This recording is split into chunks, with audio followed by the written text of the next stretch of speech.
in Missouri in 2016 and is still in use there today. The very first Ferris wheel ever debuted here in Chicago in 1893 at the World's Fair, also known as the World's Columbian Exposition. Designed by a bridge builder named George Washington Ferris, it was Chicago's response to the Paris World's Fair. Mr. Ferris gave Chicago and the world a moving Eiffel Tower. During the Second World War, Navy Pier was an active naval training base where pilots were trained for aircraft carriers. Trainees included the first President Bush. After the Second World War, it became the campus of the University of Illinois at Chicago into the 1960s, when it was a working commercial pier, which later fell into disuse. The present configuration opened as a cultural attraction in 1993. It was updated once more in 2015. We are heading out on the southwest corner of the Great Lake, Michigan, one of the 5 Great Lakes and the largest body of fresh water in the continental United States. The Great Lakes comprise 20% of the world's liquid fresh water. The name Michigan is believed to come from the Ojibwa word Michigami, meaning great water. The lake itself was formed along with the other 4 Great Lakes by glaciers receding northward after the end of the last ice age about 10,000 years ago. The average depth of the lake is 279 feet, with a maximum depth of 923 feet. The average depth this close to shore is about 25 feet. The lake is 307 miles long from north to south and 118 miles wide at its widest point. It is just slightly smaller than the U.S. state of West Virginia or the country of Ireland.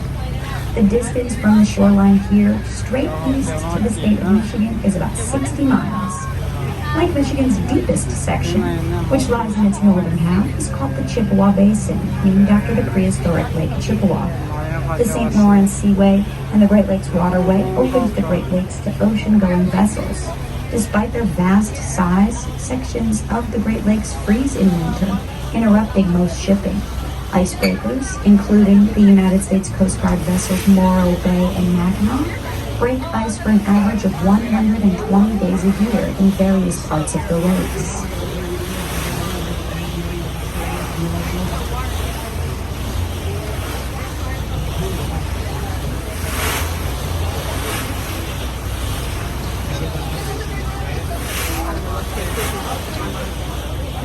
Eastward out into Lake Michigan, you may be able to see large round structures which many people mistake for passing ships.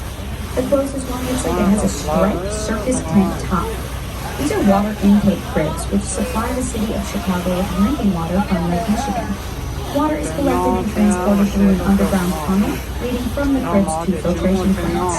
These tunnels are 200 feet beneath the lake bed and vary in shape from circular to oval and in diameter from 10 to 20 feet.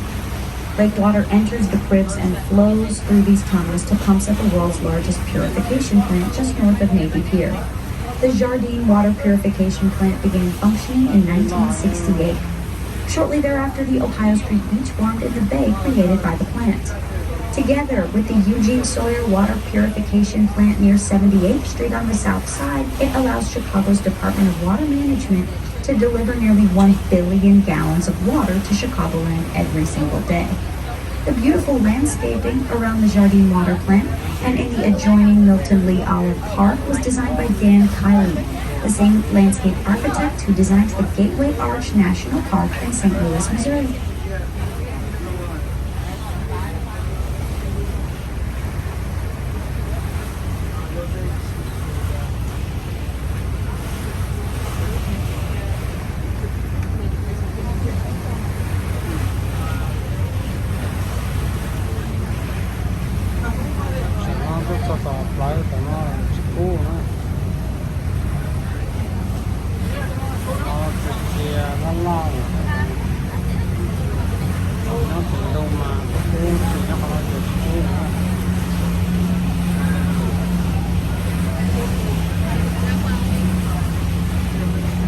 To the west is a trapezoid-shaped skyscraper of black glass and steel, which narrows as it rises with looks like cross bracing on the side. This is 875 North Michigan Avenue, although many Chicagoans continue to call it by its original name, the John Hancock Center. The crisscross bracing on the side of the building adds structural integrity and minimizes the need for large girders inside the structure. Like the Willis Tower and the Trump International Hotel and Tower, it was designed by the world-famous Chicago-based firm Skidmore, Owings & Merrill, who continue to specialize in the world's tallest buildings, including the current world's tallest, the Burj Khalifa Tower in Dubai. The John Hancock Center was completed in 1969. 875 North Michigan Avenue also includes an observatory on the 94th floor called 360 Chicago. The elevators to 360 Chicago are considered to be the fastest elevators in the Western Hemisphere, with a top speed of 20.5 miles per hour. 360 Chicago also includes Tilt, a panel of windows on the south side of the observatory, which hydraulically extend about 30 degrees out and over Chicago's famous skyline, offering visitors unique downward-facing views from 1,000 feet in the air. The city of Chicago itself started with one trading post in 1773, which was established by Haitian Creole fur trader Jean-Baptiste du Sable.